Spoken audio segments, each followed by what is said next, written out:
अस्सलाम वालेकुम my YouTube family, कैसे हैं आप सब। Hoping all of we are enjoying the holy month of Ramzan.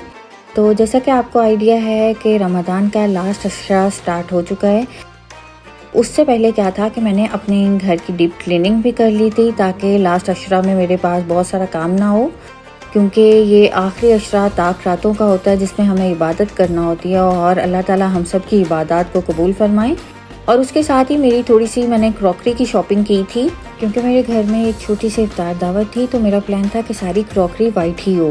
तो ये कुछ शॉपिंग है जो आपके साथ शेयर कर रही हूँ। सबसे पहले तो मैंने लैंटर्न्स ली थी जो कि टेबल को डेकोरेट करने के काम आएंगी, और बहुत ही प्यारी एलईडी थी और बहुत रीज़नेबल मुझे मिल गई थी। और जैसा कि शॉपिंग देखना और शॉपिंग करना औरतों का सबसे पसंदीदा काम होता है। और ये जो मैंने रोटी के लिए बास्केट ली थी और ये मैंने सॉस के लिए बॉटल्स ली थी, जिनकी क्वालिटी कुछ बहुत अच्छी नहीं थी लेकिन फ्रिज में रखने के लिए सेफ़ थी।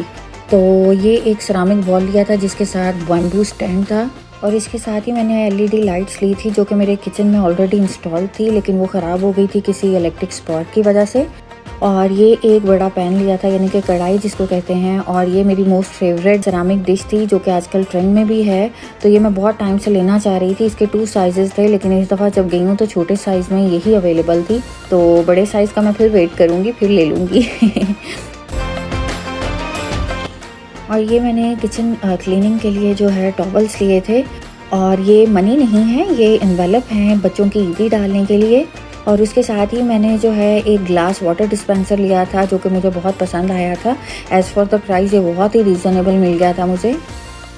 और छोटी छोटी चीज़ें हम रूटीन में लेते रहते हैं, जैसे पीलर और कुछ ऐसी चीज़ें थी जो मुझे चाहिए थी, और ये जार जैसे कि मुझे चटनी के लिए चाहिए था। और किचन मैट काफ़ी टाइम से ख़राब हो गए थे तो वह मैंने डिस्कार्ड कर दिए थे, तो अब मुझे अच्छे मिले तो वो मैं ले आई थी। उस सब के साथ ही अब मैंने जो है सहरी के बाद का वक्त था, मैंने सबसे पहले जो है बर्तन धोए सहरी के।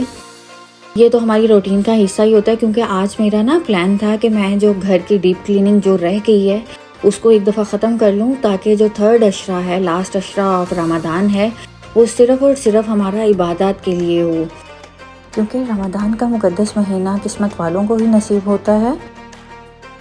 तो हम जितनी चाहे कोशिश करें अपने रब को, अपने अल्लाह को राज़ी कर लें अपनी इबादत से, और अल्लाह ताला बेशक हमारी नीयतों को समझने वाले हैं, वो हमारी इबादत को कबूल फरमाने वाले हैं। और हम सबको दुआ करनी चाहिए इस हॉली मंथ में कि आने वाला साल जो है हमारे लिए बरकतों और रहमतों वाला हो, और एक दूसरे को भी दुआओं में याद रखना चाहिए। तो बर्तन धोने के बाद सबसे पहले बारी थी मेरी किचन के फ्लोर को क्लीन करने की, क्योंकि आजकल फ्राइंग का काम काफ़ी ज़्यादा होता है ना, तो आपके किचन में ग्रीजी इफ़ेक्ट होता है। टाइल्स के दरमियान की जो स्पेस है उसमें कहीं ना कहीं वो इफ़ेक्ट आ जाता है। तो जैसा कि आपको पता है, मैं रमज़ान से पहले ही किचन के कैबिनेट्स की डीप क्लीनिंग कर चुकी थी, लेकिन फ्लोर की डीप क्लीनिंग जो है अब मैं कर रही थी। और नीचे का कैबिनेट ये है कि मैं हफ्ते में एक दफ़ा तो मस्ट है कि नीचे से वॉश कर लेती हूँ कैबिनेट बाहर से। और आपकी डीप क्लीनिंग तब भी मेंटेन रहती है जब आप साथ साथ जो पोर्शन यूज़ कर रहे होते हो उसको क्लीन करते जाओ, अदरवाइज़ जो है आपका काम बढ़ता चला जाता है। तो मैंने हार्पिक लगा के ना सारे किचन में, उसके बाद डिश वॉश डाल के उसको नॉर्मल ब्रश से स्क्रब किया था, तो बिल्कुल फ्लोर अच्छे से क्लीन हो गया था, बिल्कुल नए की तरह से चमक रहा था। ये अलग बात है कि टाइल्स मेरी जो है इस घर के किचन की जो है ना, टाइल्स थोड़ी सी ऑलरेडी डैमेज थी कहीं कहीं से, जैसे कुछ गिरने की वजह से कहीं कहीं से टूटी हुई थी। लेकिन फिर भी मेरा किचन अल्हम्दुलिल्लाह साफ़ होकर बहुत ही अच्छा लग रहा था, जैसे कि आप देख सकते हैं। और उसके बाद मैंने जो है किचन के मैट डाले थे जो कि मैं नए लेके आई थी, और अभी आपने क्रॉकरी की शॉपिंग में भी मेरे देख रखे थे। तो अब तो हो गया था किचन मेरा क्लीन। इसके बाद बारी थी मेरी टीवी लाउंज की, तो उसके लिए भी सबसे पहले जो है मैंने सोफ़ा क्लीन किया। और सोफ़ा क्लीनर जो है DIY ही, यानी कि घर पे ही बन जाता है, उसके लिए कोई एक्सपेंसिव क्लीनर नहीं लेने पड़ते। उसमें क्या है कि आपको जो है हाफ कप विनेगर लेना होता है, 1 से 1.5 स्पून आप बेकिंग पाउडर नहीं, बेकिंग सोडा लेते हैं। उसमें फैब्रिक सॉफ्टनर अगर आपके पास है थोड़ा सा वो डाल लें 1 कप के बराबर, और थोड़ा सा डिश वॉश डाल लें 2-3 चम्मच के लगभग। हाफ बकेट वाटर में डाल के इसको अच्छे से मिक्स करके उसी में टॉवल सोक करके अगर आप सोफ़ा क्लीन करते हो तो बिलीव मी आपके सोफ़ा बिल्कुल क्लीन हो जाते हैं और बिल्कुल नए की तरह से हो जाते हैं। आपको पता है बच्चों वाले घर में जो है नॉर्मली सोफ़ा पे हाथ लग जाते हैं जब हम कुछ खा रहे होते हैं, तो बड़ों से तो नहीं, बच्चों से ऐसा कुछ हो जाता है। तो अल्हम्दुलिल्लाह मेरे सोफ़ा हमेशा इस वजह से क्लीन रहते हैं कि मैं कोई एक्सपेंसिव प्रोडक्ट नहीं लेती सोफ़ा के लिए। ये है ट्वाइस अ मंथ या वंस अ मंथ जो है सोफ़ा को इस तरह से अच्छे से क्लीन कर लेती हूँ।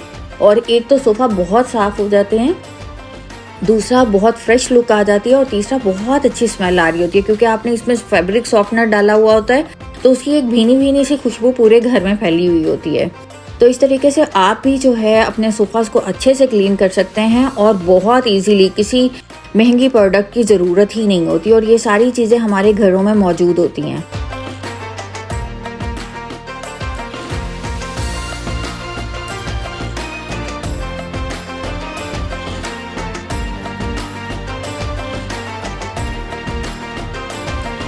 और अब सोफ़ा तो क्लीन हो चुके थे, आप पानी देख सकते हैं कितना मैला हो गया था। सोफ़ा को क्लीन करने के बाद मैंने ज़ोहर की नमाज़ अदा करनी थी, तो सबसे पहले मैंने अपने कपड़े चेंज किए और उसके बाद जो काम पेंडिंग यानी कि फ्लोर की डीप क्लीनिंग था वो मैंने स्टार्ट किया। उसके लिए मैंने ब्रश लिया था जो हम कपड़े धोने के लिए इस्तेमाल करते हैं, तो उस ब्रश के साथ मैंने सिर्फ़ और सिर्फ जो है हमारा डिश वॉश जो होता है उसको थोड़ा सा पानी में ऐड किया था।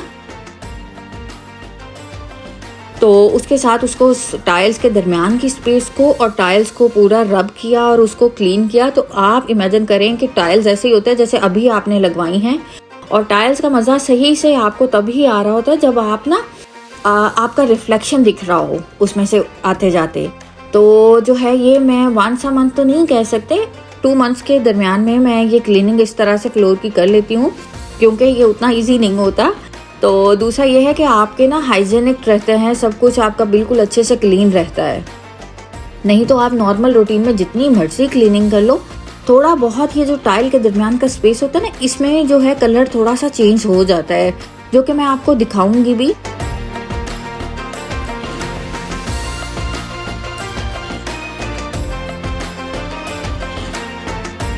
सोफ़ा को हटा के भी मैंने ब्रश के साथ इसी तरीके से जो है इसकी टाइल्स को डीप क्लीन कर लिया था, क्योंकि रूटीन में आप नॉर्मली झाड़ू लगा लेते होते हो और उसके बाद मॉप लगा लेते हो, इतनी डीप क्लीनिंग का टाइम नहीं होता। तो ये है कि आज मैं सारा कुछ कर रही थी तो मुझे लगा कि सोफ़ा को हटा के भी अच्छे तरीके से इसकी टाइल्स को भी क्लीन कर लिया जाए।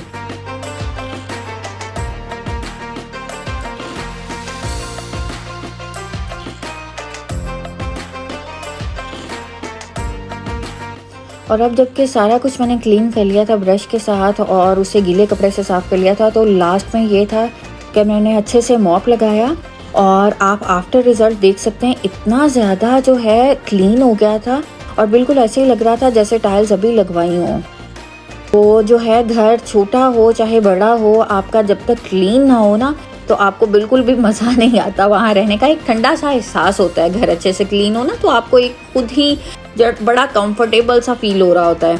तो उस सब के बाद जो है मैंने टीवी लाउंज की एक साइड को तो क्लीन कर लिया था, अब बारी जो थी दूसरे साइड को क्लीन करने की थी।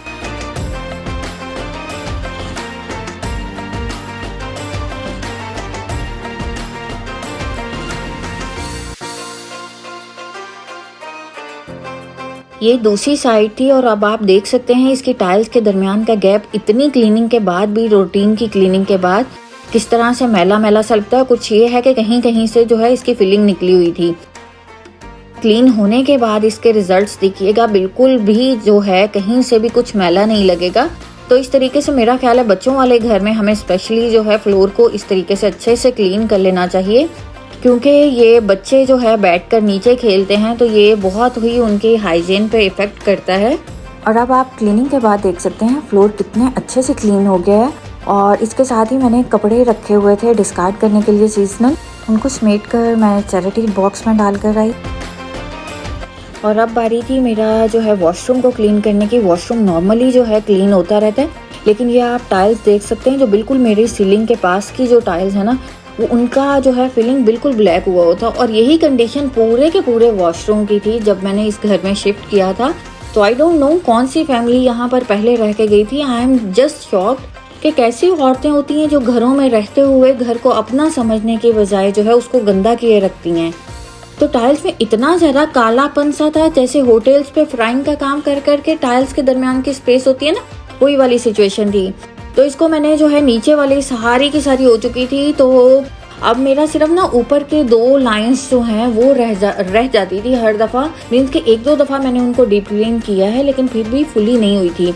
और अभी भी आप देख सकते हैं कि हल्का सा स्क्रब करने के बाद ही इसमें से कालापन सा निकलना स्टार्ट हो गया था।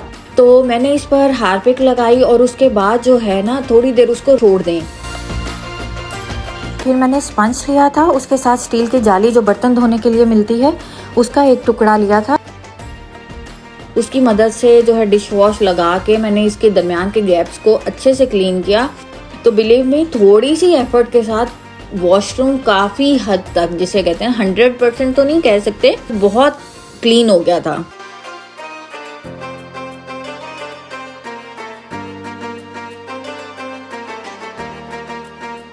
And here you can see the final results. तो अब मैंने क्या करना था कि मुझे यहाँ पर वॉशरूम कर्टन इंस्टॉल करना था, जो कि मैं अपनी ग्रोसरी शॉपिंग में, रमज़ान ग्रोसरी शॉपिंग में ला के रखा हुआ था। You can see this. साथ ही इफ्तार का टाइम हो गया था, तो मैंने बहुत सिंपल सी इफ्तार बनाई, फ्रूट चाट और दही भल्ले बनाए थे। लेकिन उसके साथ ही आप देख सकते हैं मेरी फ्रेंड की तरफ से इफ्तार आ गई थी, जो कि बहुत ही मज़े की थी। Hoping you like this video. Don't forget to like, share and subscribe. Thank you.